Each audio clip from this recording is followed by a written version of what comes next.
கரனுக்கு என்னாச்சு, கரண் ஏன் நடிக்கலை, கரண் எங்கே இருக்காருன்னு தெரியல அப்படிங்கிற மாதிரியான நிறைய கேள்விகள் சோசியல் மீடியாவில் எழுப்பிட்டு இருக்காங்க. சைல்டு ஆர்டிஸ்டாக இருந்து அதுக்கப்புறம் பார்த்தீங்கன்னா மறுபடியும் வந்து சினிமாவில் நடிக்க ஆரம்பிக்கிறார். டீனேஜ் ஒரு ஏஜ் வந்ததுக்கப்புறம் ரஜினிகாந்தோட அண்ணாமலை படத்தில் வந்து சைல்டு ஆர்டிஸ்டாக வந்து கரண் நடிக்கிறாரு. அதே காலகட்டத்தில் தான் பார்த்தீங்கன்னா கமலஹாசன் வந்து கரனை வந்து புக் பண்ணார். கரனை பொறுத்த வரைக்கும் பார்த்தீங்கன்னா அவர் வந்து ஒரு ஹீரோவாகவும் நடிப்பார், ஒரு ஆன்டி ஹீரோவாகவும் நடிப்பார், ஒரு மாதிரி வந்து ஃப்ரெண்டாகவும் நடிப்பார், ஒரு வில்லனாகவும் நடிப்பார். எப்படி என்ன கேரக்டர் கொடுத்தீங்கனாலும் கரண் வந்து நடிப்பார். நீங்கள் வந்து பார்த்தீங்கன்னா அஜித்தோட காதல் கோட்டை, காதல் மன்னன் இப்படி நிறைய படங்கள் நடித்தார். இன்னொரு பக்கம் விஜயோட வந்து யூத்து, விஜயோட மின்சார கண்ணா, லவ் டுடே இப்படி சில படங்களில் விஜயோட நடித்தார். நிறைய படங்களில் ஹீரோக்கு ஃப்ரெண்டாக நடிப்பார். அது ரொம்ப பிரமாதமாக இருக்கும். அந்த வகையில் கரனுக்கு அவர் மிகப்பெரிய ஒரு பேரையும் புகழையும் ஏற்படுத்தி கொடுத்த படம் அப்படின்னா கண்ணெதிரே தோன்றினார். ஹீரோவாகவே ஒரு 20-25 படங்கள் நடித்தார். ஸோ இப்படி நிறைய படங்கள் தொடர்ந்து நடிக்கும்போது கரனுக்குன்னு ஒரு மார்க்கெட் கிரியேட் ஆச்சு. கரனுக்குன்னு ஒரு பேர், கரனுக்குன்னு ஒரு ஆடியன்ஸ் வந்து செட் ஆனாங்க. ஒரு பேரோட ஒரு புகழோட நல்ல உச்சத்தில் இருந்தார். அந்த உச்சத்தில் இருக்கும்போது தான் எங்கே கரண் அப்படின்னு தேடுற மாதிரி பார்த்தீங்கன்னா டோட்டலாக சினிமா விட்டு போதிட்டார். சோசியல் மீடியாவில் கரண் எங்கே போனார் அப்படின்னு தேடினாலே பார்த்தீங்கன்னா ஆண்டியால் அழிந்தார் கரண் அப்படிங்கிற மாதிரியான நிறைய தம்ப்நெயில்லாம் பார்க்க முடியுது இல்லையா? இன்றைக்கெல்லாம் வந்து பார்த்திங்கன்னா சோஷியல் மீடியா வந்ததுக்கப்புறம் பார்த்திங்கன்னா யாருடைய ப்ரைவேட் லைஃப்பையும் நம்ம வந்து பாதுகாக்க முடியல. எல்லாமே வந்து பார்த்திங்கன்னா பல பேர் வந்து எல்லா ஊடகங்களையும் நம்ம சொல்லலை, ஒரு சில ஊடகங்கள் என்ன பண்ண ஆரம்பிச்சிட்டாங்கன்னா கொச்சைப்படுத்தி பல விஷயங்களை வந்து வெளியிட்டு இருக்காங்க. கரனை பற்றி இப்படி ஒரு தகவல் நீங்கள் சொன்ன மாதிரி பார்த்திங்கன்னா ஒரு ஆன்டி கரனோட இருந்தாங்க, அந்த ஆன்டியால் தான் கரண் அழிந்து போனார் அப்படிங்கிற பலவிதமான தகவல்கள் தொடர்ந்து பார்த்திங்கன்னா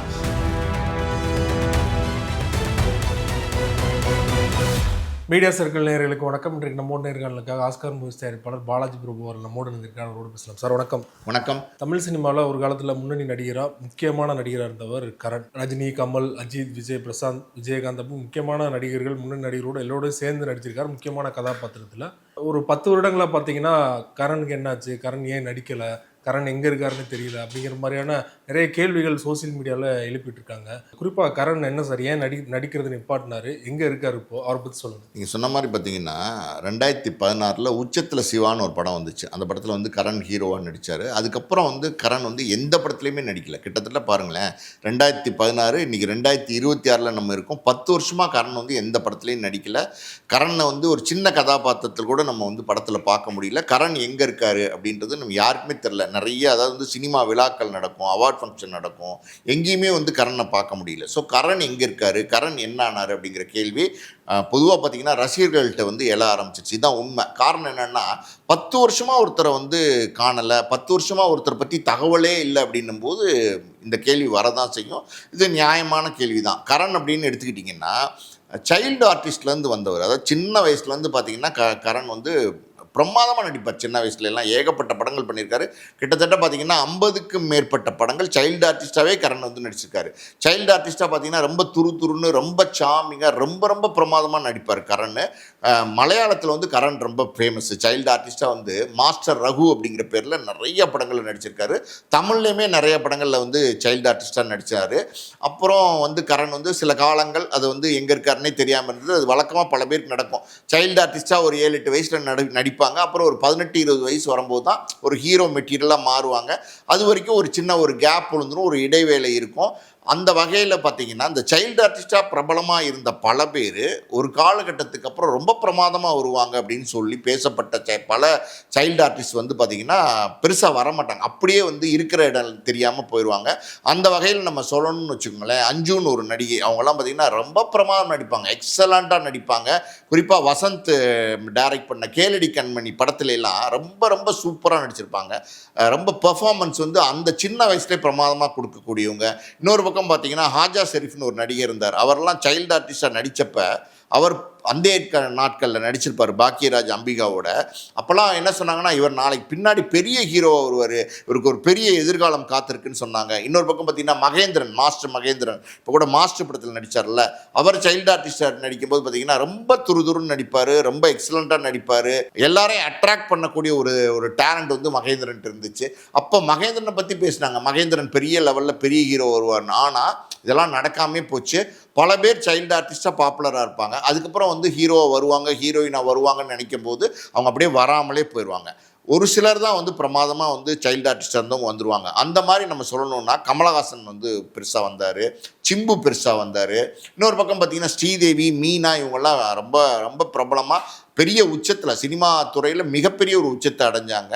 நம்ம குட்டி பத்மினின்னு ஒரு நடிகர் இருந்தாங்கல்ல, அவங்க கூட பார்த்தீங்கன்னா சைல்டு ஆர்டிஸ்ட்டாக ரொம்ப பிரமாதம் நடிப்பாங்க. ஆனால் பெருசானதுக்கப்புறம் பெரிய வாய்ப்புகள் இல்லை. நிறைய படங்கள் நடித்தாங்க, கேரக்டர் ஆர்டிஸ்டாக நடித்தாங்க, டிவி சீரியல் இதிலெல்லாம் நடித்தாங்க. பட் இருந்தாலும் ஒரு ஒரு பெரிய பிரபலம் உச்சம் அப்படிங்கிற ஒரு இடத்த வந்து குட்டி பத்மினியால் கூட வர முடியல. ஆனால் நல்லா பேசப்பட்ட நல்ல திறமையான ஒரு நடிகை. அந்த மாதிரிலாம் இல்லாமல் பார்த்தீங்கன்னா கரண் வந்து ஒரு சைல்டு ஆர்டிஸ்டாக இருந்து அதுக்கப்புறம் பார்த்தீங்கன்னா மறுபடியும் வந்து சினிமாவில் நடிக்க ஆரம்பிக்கிறார். டீனேஜ் ஒரு ஏஜ் வந்ததுக்கப்புறம் ரஜினிகாந்தோட அண்ணாமலை படத்தில் வந்து சைல்டு ஆர்டிஸ்டாக வந்து கரண் நடிக்கிறாரு. ஸோ அது ஒரு பெரிய பேரை ஏற்படுத்தி கொடுத்துச்சு.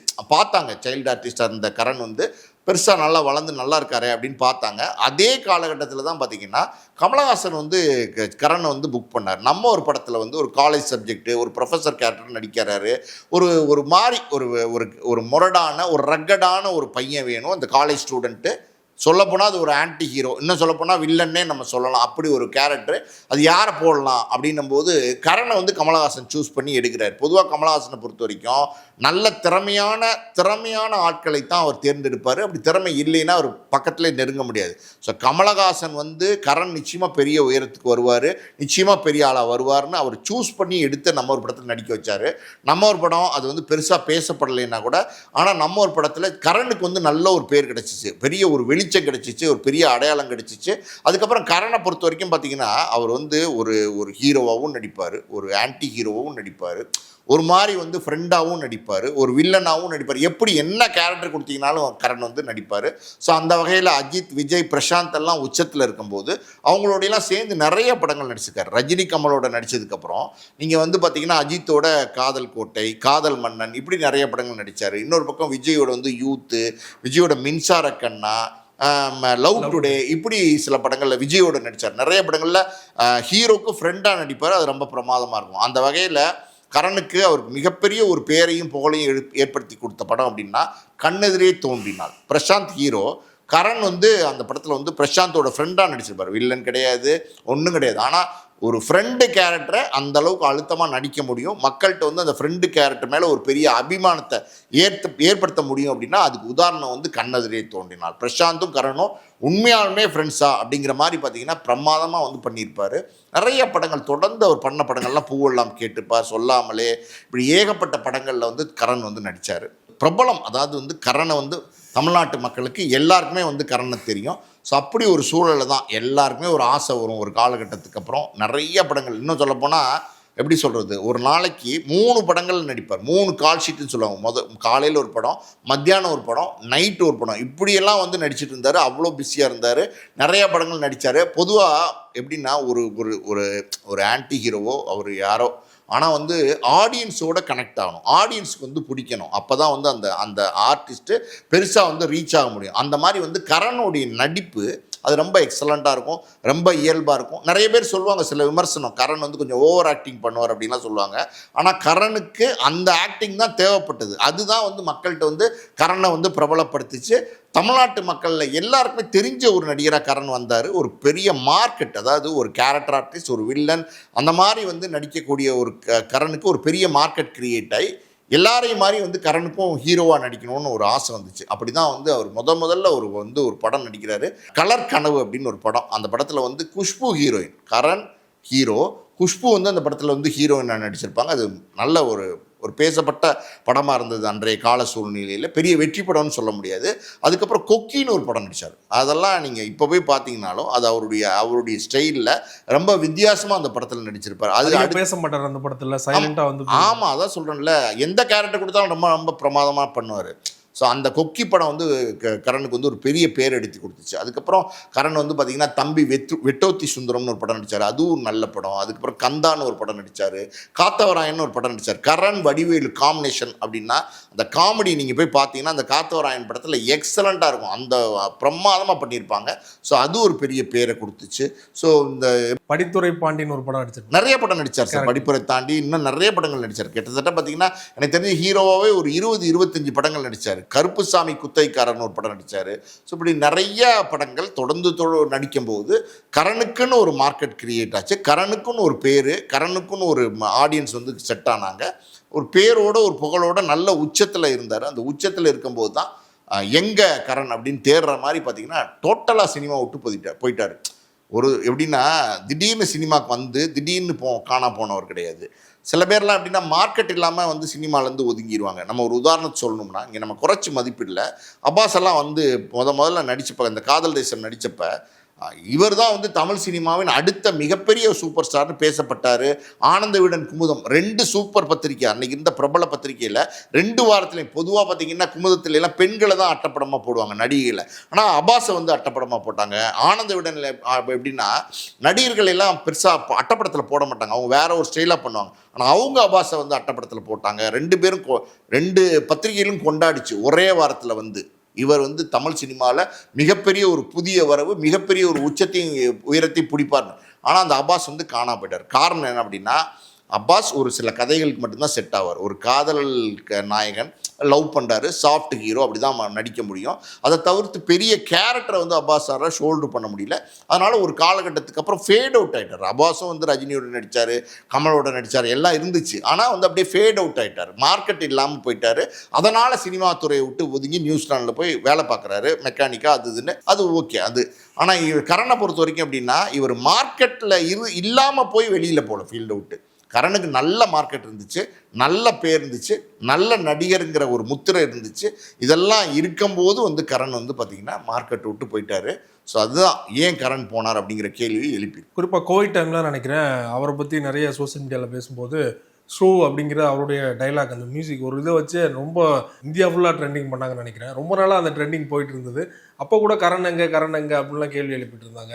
அவர் வந்து நடிக்காட்டினாலுமே அவரை வச்சு ட்ரெண்டிங் நடந்துக்கிட்டு தான் இருக்கு இல்லையா? அந்த காலத்தில் நடந்தது இல்லையா? இல்லை அவர் வந்து சார் எப்போவுமே எப்படின்னா ரொம்ப பிரபலமாக இருந்த ஒரு நடிகர். அவர் வந்து பார்த்திங்கன்னா ஒரு காலகட்டத்தில் நடிகர் நடிகை இவங்க யாராக இருந்தாலும் ஒரு காலகட்டத்துக்கு அப்புறம் எங்கே இருக்காங்கன்னே தெரியல அப்படின்னா அது வந்து மக்கள் வந்து அவங்கள தேட ஆரம்பிப்பாங்க. இப்போல்லாம் வந்து இணைய காலமாச்சு, இணையதளங்களில் பார்த்திங்கன்னா சர்ச் பண்ணுறாங்க கரண் அப்படிங்கிற நடிகர் எங்கே இருக்கார், என்ன பண்ணுறாரு, இதெல்லாம் தெரிஞ்சுக்க ஆசைப்பட்றாங்க. பொதுவாக பார்த்திங்கன்னா சினிமா பிரபலங்களுடைய வாழ்க்கை, அது தனிப்பட்ட வாழ்க்கையாக இருந்தாலும் அது தெரிஞ்சுக்கணும்னு வந்து மக்கள் வந்து ரொம்ப ஆசைப்படுவாங்க. பர்டிகுலராக வந்து பார்த்திங்கன்னா கரண் எல்லாம் எப்படின்னா நம்ம தான் சொன்னோம்ல, சும்மா அப்படி ஒதுக்கிட்டு போயிட முடியாது.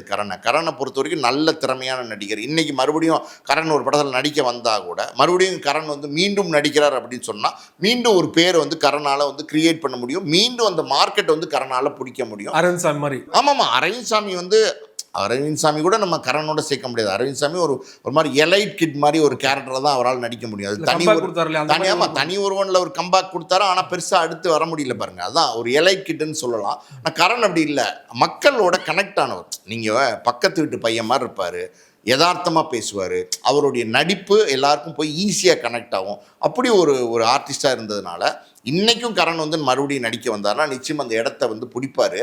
ஆனால் ஏனோ வந்து தெரில, கரண் வந்து சினிமா விட்டு ஒதுங்கியிருக்காரு. சினிமாவை நேசித்து சைல்டு ஆர்டிஸ்டாக இருந்து கஷ்டப்பட்டு முன்னுக்கு வந்தவர் சார். நீங்கள் சாதாரணமாக சொல்லிட முடியாது. கரண்லாம் டக்குன்னு உச்சத்துக்கு வரல. அந்த ஆரம்ப காலகட்ட சைல்டு ஆர்டிஸ்டாக இருக்கும்போது 200 100 500 வந்து கரண் வந்து நடிச்சிருக்காரு.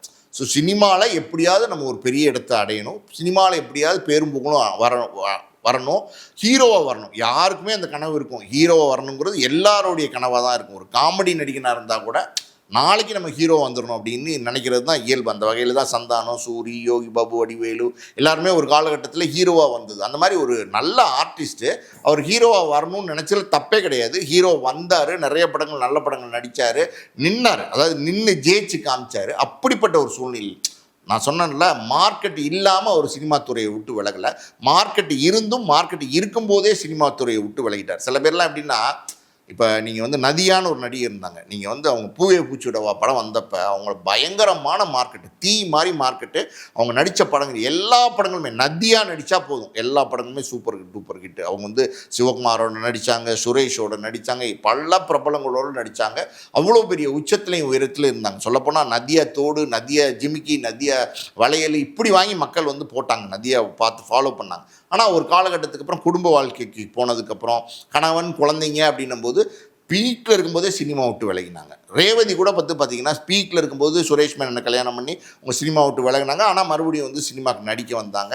சரிதா தெரியும்ல, நடிகை சரிதா வந்து நிறைய படங்கள், நல்ல படங்கள் நடித்தவங்க, நல்ல அழுத்தமான கதாபாத்திரங்களே அற்புதமாக நடிக்கக்கூடிய நடிகை. அவங்களாம் மக்கள் மறக்கவே முடியாது சரிதாலாம். ஆனால் வந்து பார்த்திங்கன்னா அவங்களும் வந்து ஒரு மார்க்கெட்டில் இருக்கும்போது அவங்க சினிமா விட்டு விலகினாங்க. காரணம் என்ன அப்படின்னா, கல்யாணத்துக்கு அப்புறம் வந்து குழந்தைகள் வந்ததுக்கப்புறம் குழந்தைங்களை பார்த்துக்கிறதுக்கு ஒரு தாயாக நம்ம இருக்கணுமா, இல்லை வந்து திரை உலகத்தில் ஒரு நடிகையாக நம்ம இருக்கணுமா அப்படின்னா நம்ம தாயாக இருக்கணும் அப்படின்னு சொல்லிட்டு அவங்க தாயாக போயிட்டாங்க. இப்படி நிறைய பேர் அசின் வந்து பீக்கில் இருக்கும்போதே கல்யாணம் பண்ணிட்டு போயிட்டாங்க. இப்படி நடக்கும். ஆனால் வந்து எந்த காரணமே இல்லாமல் கரண் விலகினதுக்கு காரணமே சொல்ல முடியாது. ஆனால் கரண் வந்து விலகிட்டார். சின்ன வயசுலேருந்து கஷ்டப்பட்டு படிப்படியாக முன்னுக்கு வந்து இவ்வளோ பெரிய உச்சத்தை, இவ்வளோ பெரிய உயரத்தை வந்து கரணை அடைஞ்சார், பிடிச்சார். ஆனால் அது எல்லாத்தையுமே வேண்டாம் அப்படின்னு தூக்கி போட்டு போனார். அப்படின்னா என்ன காரணம் தெரில, உண்மையாலுமே என்ன காரணம் தெரில. அவருக்குள்ளே உள்ளுக்குள்ளே ஏதாவது சினிமா மேலே கோபம் இருக்கா, இல்லை வந்து மனதளவில் ஏதாவது அவர் வந்து சினிமா அவரை பாதிப்புக்கு ஏற்படுத்தியிருக்கா. சொல்லுவாங்க கரணை பொறுத்த வரைக்கும் என்ன சொல்லுவாங்கன்னா, அவர்கிட்ட பவுன்ஸ் ஆன செக்கே ஒரு 75 செக் இருக்குன்னு சொல்லுவாங்க. அதாவது திருப்பி, அதாவது பேங்க்கில் போட்டு பணம் வராமல் கடைசியில் வந்து பார்த்திங்கன்னா அந்த பணமே வராமல் இருக்கிற செக்கே ஒரு 75 செக் இருக்குன்னு சொல்லுவாங்க. நிறைய தயாரிப்பாளர்கள் ஏமாற்றிட்டாங்க. நிறைய தயாரிப்பாளர் கரணை வந்து ஏமாற்றிட்டாங்க. அதாவது இது வந்து எப்படின்னா சார், வேணும்ட்டு ஏமாற்ற மாட்டாங்க சார். ஒரு படம் எடுப்பாங்க, சில நேரங்களில் வந்து வியாபாரங்களில் வந்து தோற்று போயிடுவாங்க. அதனால் கொடுக்க முடியாத சூழ்நிலை சில பேருக்கு இருக்கும். 1-2 பேர் தான் வேணும்ட்டு ஏமாத்துற கேட்டகரியில் வருவாங்க. அந்த மாதிரி வந்து சினிமாவில் நிலுவையில் கரனுக்கு வர வேண்டிய பணங்களே லட்சங்களில் இருக்கும் அப்படின்னு சொல்கிறாங்க. ஸோ இது இன்னொரு பக்கம் பார்த்திங்கன்னா, பத்திரிகையாளர்கள் பொதுவாக பார்த்திங்கன்னா ஒரு நடிகர் பாப்புலர் ஆனதுக்கப்புறம் பத்திரிகையாளர்களோட வந்து எளிமையாக பழக மாட்டாங்க. ஆனால் கரனை பொறுத்த வரைக்கும் பார்த்திங்கன்னா பத்திரிகையாளர்லாம் யாரை பார்த்தாலும் வந்து அந்த பத்திரிகையாளரோட பேரை சொல்லி, அண்ணா எப்படி இருக்கீங்க, நல்லா இருக்கீங்களா, அண்ணன் பாஸ் எப்படி இருக்கீங்க, நல்லா இருக்கீங்களா, அவங்க குழந்தைங்க எப்படி இருக்காங்க, நான் வச்சு கேட்பார். அவங்க ஒய்ஃப்க்கு வந்து ஏதோ உடம்பு இல்லை, ஃபீவர்னு சொன்னீங்களே, ஏதோ அட்மிட் ஆகின்னு சொன்னீங்களே, இப்போ எப்படி இருக்காங்க, இப்படி வந்து கேட்டு பழகி எளிமையாக பழகக்கூடியவர். ஆட்டிடியூடு, திமிரு இதெல்லாம் கிடையாது, பந்தா கிடையாது, எல்லாம் இருந்தும் சினிமா விட்டு போயிட்டார். அப்படின்னும் போது நம்ம என்ன சொல்கிறதுன்னு தெரில, ஏன் போனார்னு தெரில. பத்திரிகையாளர்களோட ரொம்ப நெருங்கி பழகுவார்னு சொன்னீங்க. ஒரு பத்திரிகையாளர் சந்திப்பில் தான் அவர், நீங்கள் அதிகமாக சம்பாதிச்சிட்டீங்களா, எவ்வளோ படங்கள் நடிச்சிருக்கீங்க, ஹீரோ நடிச்சிருக்கீங்க, எவ்வளோ சம்பாதிச்சிருக்கீங்க கேட்கும்போது, நான் சம்பாதிச்சிருக்கேன் ஆனால் பணம் சம்பாதிக்கல, ரசிகர்கள் தான் சம்பாதிச்சிருக்கேன் அப்படின்னு சொல்லியிருப்பாரு. பணம் சம்பாதிச்சா செலவாயிரும், ஆனால் ரசிகர்கள் எப்போவுமே செலவாக மாட்டாங்க அப்படின்னு சொல்லியிருப்பாரு. ஸோ ரசிகர்களுக்கு அதிகமாக இம்பார்ட்டன்ஸ் கொடுப்பாரா? ரசிகர்களுக்கு ரொம்ப ரொம்ப இம்பார்ட்டன்ஸ் கொடுத்தாரு. அவர் ரசிகர் மன்றத்தை வந்து அப்படி வந்துட்டு கட்டி காப்பாற்றினார். அந்தளவுக்கு ரசிகர்னா கரனுக்கு வந்து உயர். நீங்கள் சொன்ன மாதிரி பார்த்தீங்கன்னா பணம் சம்பாரித்தா செலவழிஞ்சிடும், ஆனால் ரசிகர்களை சம்பாரித்தேன் எனக்கு வந்து அது என்றைக்குமே செலவாகாது அப்படின்னாரு. அது உண்மை, 100க்கு 100 உண்மை. பார்த்தீங்கன்னா கரனுக்கு ஒரு ஆஃபீஸ் இருந்துச்சு. நம்ம தேவர் சிலை இருக்கு இல்லையா, அந்த தேவர் சிலை பக்கத்தில் வந்து கரனுக்கு ஒரு ஆஃபீஸ் இருந்துச்சு. அந்த கரண் ஆஃபீஸ்க்கு காலையில் ஷூட்டிங் இல்லைன்னா 10 மணிக்கெலாம் வந்துடுவார். அங்கே ஒரு அறையே ஒதுக்கி கொடுத்துருந்தார். எப்படின்னா ரசிகர் மன்றத்துக்காண்டி ஒதுக்கி கொடுத்துருந்தாரு. அங்கே வந்து பார்த்திங்கன்னா ரசிகர் மன்ற தலைவர், செயலாளர், இன்னும் ரசிகர் மன்ற உறுப்பினர்கள், ரசிகர்கள் எல்லாருமே வந்து போகிறதுக்கு அவங்களுடைய தேவைகள் எதாக இருந்தால், அதாவது படிப்புக்கு வேணும் அப்படின்னா, கரண் வந்து பெரிய கோடிகளில் சம்பாரித்த நடிகர் கிடையாது. ஆனால் யாராவது ஒரு ரசிகர் அவரை தேடி வந்து, அண்ணன் என்னுடைய பையனுக்கு ஸ்கூல் ஃபீஸ் கட்ட முடியல அப்படின்னா பணம் உடனே கரண் எடுத்து கொடுப்பாரு. என்ன அவரால் முடியுமோ அதை எடுத்து கொடுப்பாரு. இன்னொரு பக்கம் பார்த்திங்கன்னா ரசிகர் மன்றத்தை ரசிகர்கள் மன்றமாக மட்டுமே கரண் வைக்கல. கரண் வந்து எப்படின்னா கமலஹாசனை ஃபாலோ பண்ணார். கமலஹாசன் மேலே கரனுக்கு வந்து ரொம்ப ஒரு ஈர்ப்பு. கமலஹாசன் வந்து நம்ம ஒரு படம் வாய்ப்பு கொடுத்ததுனால அதுதான் கரனுக்கு ஒரு ஹைலைட்டான ஒரு வாய்ப்பாக இருந்தது. அதுதான் கரனை வந்து பெரிய வெளிச்சத்துக்கு கொண்டு வந்து, சினிமா துறையில் கரண் அப்படின்னா நம்ம ஒரு படம் இன்றைக்கும் மறக்க முடியாது, என்றைக்கும் மறக்க முடியாது. அந்த படம் கொடுத்ததுனால கமலஹாசன் எப்படின்னா ரசிகர் மன்றத்து மூலமாக பார்த்திங்கன்னா நற்பணிகள் நிறையா செய்வார். ரத்த தானம்லாம் பண்ணுவார் பிறந்த நாளைக்கு. அதை ஃபாலோ பண்ணி கரனும் நிறைய ரத்த தான முகாம்கள்லாம் நடத்தி நிறைய ரசிகர்களை ரத்தம் கொடுக்க வச்சுருக்காரு. இன்னொரு பக்கம் பார்த்திங்கன்னா அன்னதானங்கள் நிறையா வந்து கரண் வந்து ரசிகர் மன்றத்துக்கு மூலமாக பண்ணியிருக்கிறாரு. ஸோ பலவிதமான நல்ல விஷயங்களை ஒரு நடிகராக இருந்து தனக்கு மட்டுமே புகழ் பாடுறதுக்கான ரசிகர் மன்றமாக அவர் வைக்கலை, மற்றவர்களுக்கு அது வந்து சேவை செய்யக்கூடிய ஒரு நல்ல ஒரு இயக்கமாக அது இருக்குன்னு நினச்சாரு. ரசிகர்களை ரொம்ப நேசித்தார். அவர் ரசிகர்களை அந்த அளவுக்கு நேசித்ததுனால தான் இன்றைக்கும் கிட்டத்தட்ட பாருங்கள் 10 வருஷமாக இல்லை, இன்றைக்கெல்லாம் இணையதள காலம் சார். இன்றைக்கெல்லாம் வந்து எப்படின்னா ஒரு காலகட்டத்தில் அச்சு ஊடகங்கள் தான் இருக்கும். இன்றைக்கெல்லாம் காட்சி ஊடகங்கள் வந்ததுக்கப்புறம் எங்கே இருக்காருன்னு வந்து ஈஸியாக சர்ச் பண்ணுறாங்க. அப்படி இருக்கும்போது நிறைய தகவல் வருது. ஒரு பக்கம் கரண் வந்து அமெரிக்காவில் இருக்கார், ஒரு பொண்ணு இருக்காங்க கரனுக்கு, அவங்க வந்து கல்யாணம் பண்ணி அமெரிக்காவில் இருக்காங்க, அவங்களோட வந்து கரண் செட்டில் ஆகிட்டதா ஒரு தகவல் இருக்குது. இன்னொரு பக்கம் பார்த்திங்கன்னா கரண் வந்து பார்த்திங்கன்னா திருத்தணியில் வந்து ஒரு கெஸ்ட் ஹவுஸ் இருக்குது, ஒரு வீட்டில், அதாவது வந்து ஒரு தோட்ட வீடு, அந்த வீட்டில் தான் வந்து கரண் வந்து இருக்கார், அங்கே தான் இருக்கார், வெளி உலகத்துக்கு பெருசாக வரதில்லை, ஒரு சாதாரணமான ஒரு இயல்பான ஒரு வாழ்க்கையை தான் அவர் வாழ்ந்துட்டுருக்கிறார். ஒரு நடிகருங்கிற அந்த அங்கீகாரத்துலேருந்து அவர் போயிட்டார் அப்படின்னு ஒரு தகவல் இருக்குது. அதெல்லாம் இந்த தகவல் எல்லாம் உண்மையாக பொய்யான்னு தெரியல. ஆனால் இன்றைக்கி சோஷியல் மீடியாவில் எப்படின்னா யாராவது வந்து இன்றைக்கி ஒரு 10 நாள் இல்லாமல் போனால் கூட ஏன் அவங்க இல்லை, எங்கே போனாங்க, என்னாச்சு அப்படின்னு தோண்டி வந்து விஷயங்கள் எடுக்க ஆரம்பிச்சிடுறாங்க, ஆர்வம் காட்டுறாங்க, இல்லாத பொல்லாதெல்லாம் வந்து சொல்ல ஆரம்பிச்சிடுறாங்க. ஆனால் கரண் வந்து எங்கே இருக்காருங்கிற தகவல் இல்லாதனால அவர் வந்து கூடுவாஞ்சேரியில் இருக்கார், கும்முடிப்பூண்டியில் இருக்கார், மதுரையில் இருக்கார், இல்லைங்க கோயம்புத்தூரில் இருக்கார், இப்படி பலர் வந்து பலவிதமான தகவல்களை சொல்லிகிட்டு இருக்காங்க. எதுவுமே ஊர்ஜிதப்படுத்தப்படாத தகவல்கள். எனக்கு தெரிஞ்சு அப்படின்னா கரனை வைத்து கந்தான்னு ஒரு படம் எடுத்தார். அந்த டைரக்டர் பேர் வந்து பாபு காமராஜ். அவர் வந்து ஒரு பத்திரிகையாளராக இருந்திருக்கார். திருவாரூர் பாபுங்கிற பேரில் நிறைய சிறுகதை தொகுப்புகள்லாம் போட்டிருக்காரு. அவரோட சமீபத்தில் நான் பேசிகிட்டு இருக்கும்போது கரனை பற்றி பேசி கேட்டுட்டு இருந்தேன். அப்போ அவர் சொன்னார், அதாவது வந்து எப்படின்னா கரண் வந்து வெளியில் எங்கேயோ இருக்காரு, பெருசாக செல்ஃபோனில் யார்கிட்டையும் ரீச்சபிள் இல்லாமல் இருக்காரு. தமிழ்நாட்டில் தான் இருக்காரா? தமிழ்நாட்டில் தான் இருக்காருன்னு சொல்கிறாங்க. திருத்தணியில் இருக்கிறதா ஒரு தகவல். அதுதான் சரியான தகவல்னு சொல்கிறாங்க. ஆனால் அதையுமே நம்மளால் ஊர்ஜிதப்படுத்த முடியல, அந்த தகவலையுமே அப்படின்னு வந்து அந்த இயக்குனர் வந்து சொன்னார். இன்னொரு பக்கம் பார்த்தீங்கன்னா ராஜேஷ்குமார்னு ஒரு நாவல் எழுதுவார்ல, க்ரைம் நாவல் எழுதுவார்ல, அவர்கிட்ட 2-3 வருஷத்துக்கு முன்னாடி கரண் வந்து ஃபோன் பண்ணி, சார் எனக்கு ஏற்ற மாதிரி ஒரு க்ரைம் சப்ஜெக்ட் வேணும், ஏதாவது உங்களுக்கு ஒரு க்ரைம் நாவல் நான் பண்ணுற மாதிரி இருக்கா, நானே வந்து தயாரித்து நானே வந்து ஹீரோவாக நடிக்க போகிறேன் அப்படின்னு சொல்லி கேட்டதாக ஒரு தகவல் இருக்குது. ராஜேஷ்குமார் கிட்ட சமீபத்தில் 2-3 வருஷத்துக்கு முன்னாடி ஹீரோவாக நடிக்க போகிறேன்னு கதை கேட்டதாக ஒரு தகவல் இருக்குது. இன்னொரு தகவல் என்ன அப்படின்னா கரண் சினிமா விட்டு விலகினதுக்கு காரணம், நான் ஹீரோவாக தான் இனிமேல் நடிப்பேன், இனிமேல் வந்து நான் எந்த கேரக்டர் ஆர்டிஸ்ட் எல்லாம் பண்ண மாட்டேன். ஒரு சிலர் அப்படி முடிவு எடுப்பாங்க, அதில் ஸ்ட்ராங்காக இருப்பாங்க. நீங்கள் பார்த்தீங்கன்னா நீங்கள் ராமராஜன் எடுத்துக்கிட்டீங்கன்னு வச்சுங்களேன், பீக்கில் இருந்தார். அதாவது அவருடைய படங்கள் எல்லாமே வந்து சில்வர் ஜூப்ளி எல்லாமே 200 நாளை தாண்டி ஓடின படங்கள். அப்படி ஒரு மார்க்கெட்டில் இருந்தார். அந்த மார்க்கெட்டு அது ஒரு சரிவு, அது எல்லாருக்குமே வரும். வந்ததுக்கப்புறம் பார்த்தீங்கன்னா அவர் வந்து ஒரு பிடிவாதமாக இருந்தார். எந்த கேரக்டரும் நான் நடிக்க மாட்டேன், எதுவுமே அப்பா கேரக்டர், தாத்தா கேரக்டர் எதுவுமே நான் நடிக்க மாட்டேன், நான் நடித்தா ஹீரோவாக தான் நடிப்பேன் அப்படின்னு சொல்லி வந்து பிடிவாதமாக இருந்தார். இன்றைக்கும் பிடிவாதமாக இருக்கார். இப்போ கூட சமீபத்தில் ஒரு படம் வந்துச்சு, சாமானியனா ஏதோ ஒரு படம் வந்து ராமராஜனோட படம் வந்துச்சு. ஸோ அந்த மாதிரி வந்து கரண் வந்து ஹீரோவாக தான் நடிப்பேன்னு சொல்லதா ஒரு தகவல் இருக்குது. இதையும் உறுதிப்படுத்துறதுக்கு ஒரு விஷயம், அது என்ன அப்படின்னா ஒரு இயக்குனர் வந்து 2-3 வருஷம் 4-5 வருஷம்னு வச்சுக்கோங்களேன், அவர் வந்து ஃபோன் பண்ணி கேட்டிருக்காரு, இந்த மாதிரி வந்து ஒரு ஆன்டி ஹீரோ சப்ஜெக்ட் இருக்குது, நீங்கள் பண்ணால் நல்லா இருக்கும்னு. முக்கியமான இயக்குனரா? ஆமாம், முக்கியமான இயக்குனர். அவர் வந்து கரனை தொடர்பு கொண்டு எப்படியோ செல்ஃபோன்லாம் வாங்கி தொடர்பு கொண்டு கேட்டப்ப கரண் வந்து மறுத்திருக்கார். இல்லை சார், நாட் இன்ட்ரெஸ்டட் அப்படின்னு வந்து ஒரே வார்த்தையில் வந்து பதில் சொல்லியிருக்காரு. இதுவும் ஒரு தகவல் இருக்குது. நீங்கள் சொன்ன மாதிரி வந்து கரண் வந்து திருத்தணியில் இருக்கிறதா தகவல் வந்துட்டு இருக்கு. இன்னொரு பக்கம் வந்து கரண் காணாமல் போனதுக்கு, நடிக்காமல் போனதுக்கு காரணம் வந்து சோசியல் மீடியாவில் கரண் எங்கே போனார் அப்படின்னு தேடினாலே பார்த்தீங்கன்னா ஆண்டியால் அழிந்தாரா கரண் அப்படிங்கிற மாதிரியான நிறைய தம்ப்நெயில்லாம் பார்க்க முடியுது இல்லையா? உண்மையிலே என்ன சார் நடந்தது? இன்றைக்கெலாம் வந்து பார்த்திங்கன்னா சோஷியல் மீடியா வந்ததுக்கப்புறம் பார்த்திங்கன்னா யாருடைய ப்ரைவேட் லைஃப்பையும் நம்ம வந்து பாதுகாக்க முடியல. எல்லாமே வந்து பார்த்திங்கன்னா பல பேர் வந்து எல்லா ஊடகங்களையும் நம்ம சொல்லலை, ஒரு சில ஊடகங்கள் என்ன பண்ண ஆரம்பிச்சிட்டாங்கன்னா கொச்சைப்படுத்தி பல விஷயங்களை வந்து வெளியிட்டுருக்குறாங்க. கண்டென்ட் அப்படிங்கிறதுனால அது ஏதாவது ஒன்று போடணும், அதனால் வந்து அந்த கண்டென்ட் ஓட வைக்கணும் அப்படிங்கிற நோக்கத்தில் பண்ணுறாங்க. அது ரொம்ப தவறு. ஊடகங்கள், அதாவது பத்திரிகையாளர்கள் அவங்களுடைய நெறியை தவறி இந்த மாதிரி செய்கிறதுங்கிறது கண்டிக்க தகுந்த விஷயந்தான். அது யாராக இருந்தாலும் நம்ம எல்லாரையும் இங்கே குறிப்பிடல, மறுபடியும் சொல்கிறோம். ஆனால் வந்து பார்த்திங்கன்னா கரனை பற்றி இப்படி ஒரு தகவல் நீங்கள் சொன்ன மாதிரி பார்த்திங்கன்னா ஒரு ஆன்டி கரனோட இருந்தாங்க, அந்த ஆன்டியால் தான் கரண் அழிந்து போனார் அப்படிங்கிற பலவிதமான தகவல்கள் தொடர்ந்து பார்த்திங்கன்னா அச்சு ஊடகங்கள், இன்றைக்கி காட்சி ஊடகங்கள்லையும் வந்து தொடர்ந்து வந்துக்கிட்டே தான் இருக்குது. பட் எனக்கு தெரிஞ்ச வகையில் கரனுடைய கால் ஷீட்டை ஒரு லேடி வந்து பார்த்துக்கிட்டாங்க. ஒரு லேடி வந்து கரனோட கால் ஷீட்டை பார்த்துக்கிட்டாங்க. கதை கேட்குறதுலேருந்து பல விஷயங்களை வந்து அவங்க தான் வந்து பார்த்துட்டாங்க. சம்பளம் ஃபிக்ஸ் பண்ணுறதுலேருந்து எல்லாமே பார்த்துட்டாங்க.